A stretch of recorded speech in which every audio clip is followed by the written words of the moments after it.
It's funny watching the reaction to certain stories sometimes because fans will be up or one pocket of the fan base will be up in a frenzy and the other will be like, why is the media talking about this? And that was exactly what was happening over the last 24 hours with the Jahan Dotson story, because opinions are all over the place. And that is what happens with the reckless speculation of August in the NFL, when we are just talking about hypotheticals and we only have parts of the picture. How Dotson is doing in one particular game was certainly worth talking about, and more specifically, how much he played in that particular game. It begs a lot of questions. What we don't have is a lot of answers. But there were certainly some folks that kind of got defensive of Dotson and thought this was a totally media-driven, oh my God, he's wide receiver 2, how could you possibly?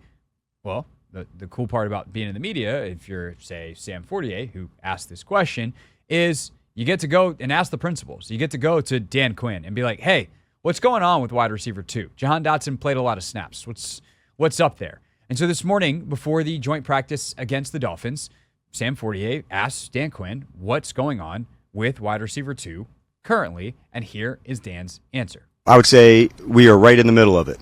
And so you'll see a lot of guys in today. You'll see 2, 3, 4, 5.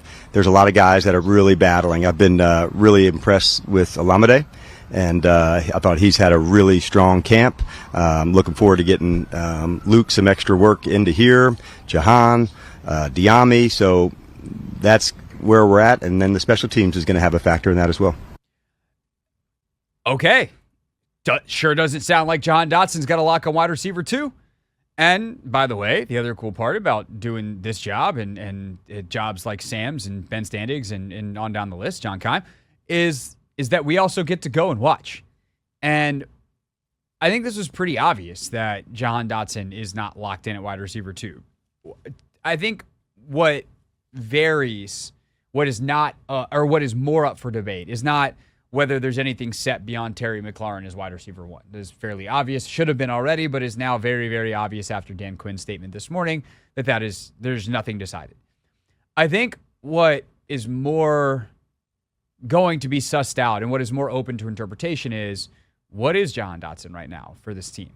Obviously, he's a former first-round pick, but he wasn't selected by Adam Peters, and thus I don't know how much that actually means. My guess is basically nothing, other than the logistical considerations of his contract, that he is cost a certain amount of money, and to cut him would cost a certain amount of money, or to move him, or whatever. They're not, by the way, they're not cutting him. Just that there are contractual, logistical parts that if you have more invested in a player, whether you as a front office gave that player that money or not, it does make moving on from them or not utilizing them and giving them a chance to prove that they're worth what you're paying them, it does make that a little bit harder of a mental exercise. So that's thing one.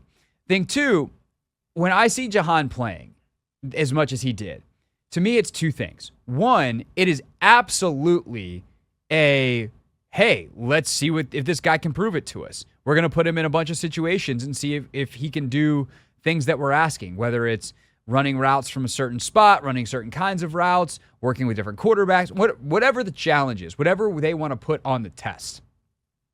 It's clear they wanted to test Jahan Dotson, and not like, oh, we're going to test you, but like they wanted to give him a test.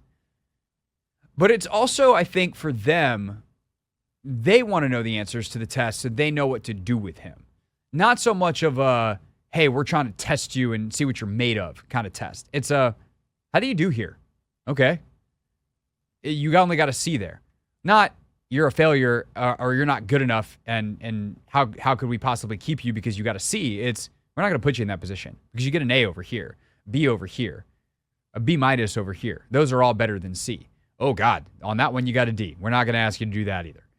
And so as they try to learn Jahan from the inside, it's one thing to play against him, but to really study him, know him, understand how he ticks, use him in this system, with this scheme, with this set of players around him, where does he fit?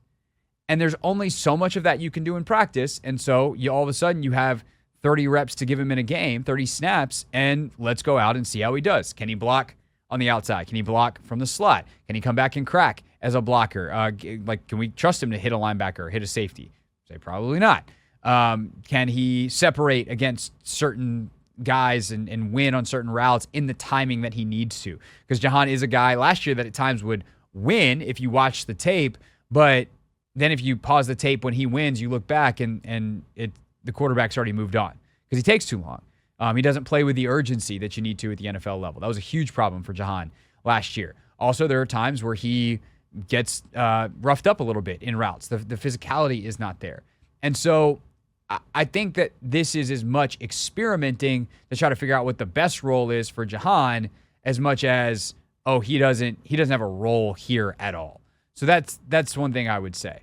I will add, though, the last part of Quinn's answer there when he says special teams are important really is interesting because Jahan Dotson doesn't really have a role on special teams. Like, yes, they're having him return punts in practice, catch punts in practice, but he's not going to cover kicks.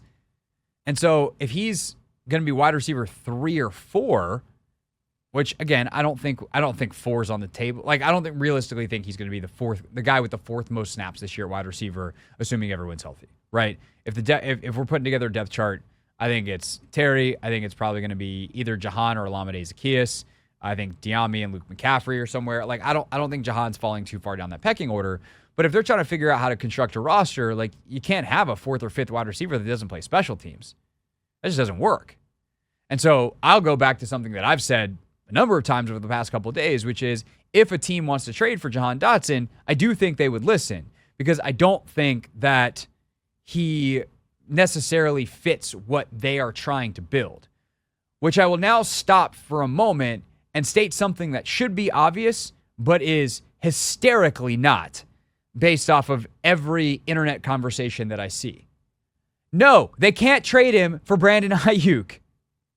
Matt, pop quiz. Don't worry. This is not a hard one. Who is, outside of John Lynch and Kyle Shanahan, most responsible for building the roster in San Francisco? The current roster? Yeah. Well, I would say Adam Peters is a very big portion. Yeah, Adam Peters. So wouldn't it make sense that if Jahan Dotson doesn't fit what Adam Peters' current team and current roster is doing, that he's not going to fit the one that's already built in that same image? Yeah, no. Like if he's not physical and big and tough enough to be here, and that's the problem, you're not going to trade him to the place that the GM, who is employing the same strategy, just came from. Like, this isn't Madden where you turn fair trades off. Like, the other team gets to say no. And if Jahan Dotson doesn't fit the player profile of a Washington Commander in 2024, he sure as you know what doesn't fit a San Francisco 49er. What is wrong with you people? Think for 4 seconds. Yeah, there's not a whole lot that should lead you to believe that a player who the current Commanders organization is kind of saying, you know what, he's not good enough right now, would meet the standards of what is arguably the model that they're building on? The model system, yes. The tightest system, the absolutely do your job. No, absolutely. They're not interested in, like, yes, I get it on a baseline level because the Niners apparently want a wide receiver, but they're going to want someone who fits what they do. And Jahan Dotson is potentially on the trade block because he doesn't fit what they do because what they do is what this team wants to do. Okay, that's enough of the San Francisco sidebar. They're more fun if they're from Boston. All right, what does Quinn expect from Dotson, both in the game and in general? Wrapping up with the head coach this morning. Do you expect Jahan to play a similar volume of snaps as he did last week? Probably. Yep, I would say I don't know if it'll be the exact same, but it'll be in the similar space, same high volumes on the other guys that I listed as well. What would you like to see more or less of from him? I mean, just having come in new season with any new player, what would you like to see? Yeah, I think with all the guys that we were talking about at that spot, the urgency, the run game, the pass game, so like, the quickness in and out of breaks. So not everybody plays the same spot, Nikki, but I do want to see with he and with all the other guys really finding some really competitive moments, that plays after the catch, the blocks, at the point of attack. Sometimes even in man-to-man during this phase of evaluation that he beat the person even though the ball didn't go to that spot. So I'm really trying to evaluate them with and without the ball. It's all the stuff that we have been talking about for basically a year with Jahan. He had a really good camp last year, and that's something I will keep in mind. I'll close with this. Jahan had a pretty good camp last year to an excellent camp last year. It really started on fire and tapered off a little bit towards the end, but was really sensational for the entire spring and into the summer. And then he was brutally bad during the season. Maybe it's opposite this year. Maybe he just needs to get in the games in this system, and once they start game planning some stuff up, he'll take off. But the problem is the thing that's going to get him on the field, playing with urgency, playing with physicality, is not his game. And it can either become his game in the way that, like, much different talent, much different draft investment, much different all that. But Cole Turner it feels like he was told, hey, dude, if you don't play like your hair's on fire every snap, you don't have a future here. And I don't know if Cole Turner is actually good enough to make this team, and I don't know if the numbers are going to play out for him because he's got 3 tight ends that are distinctly in front of him. But that dude has played his ass off every single snap of every single play. And if Jahan Dotson was doing that, I don't think we're having this conversation. Not to say that he's slacking, not to say that he doesn't have a good work ethic, but it's learning how to do that at what is now the standard for the Commanders. And that's different. It takes guys time. And I'm hoping that Jahan catches on. He's a great kid. I think he's really smart. I think he's thoughtful. I think he's really talented. But that stuff isn't enough. There has to be that burning desire that just jumps off the screen, jumps off the tape, jumps out in the eyes of the coaches if you're going to play for Dan Quinn and ultimately the guy who's deciding the 53 in Adam Peters. Now, again, I don't think that they're going to cut him because contractually it doesn't make sense. Talent-wise, it doesn't make sense. But how many minutes he plays, how many snaps he gets, how many targets, all that kind of stuff, that is very much in flux. And I think right now, if the season started tomorrow, he would be behind, at the very least, Olamide Zaccheaus on the depth chart. Hey, this is DA, and you're listening to The Hoffman Show on the Team 980 and the Odyssey app.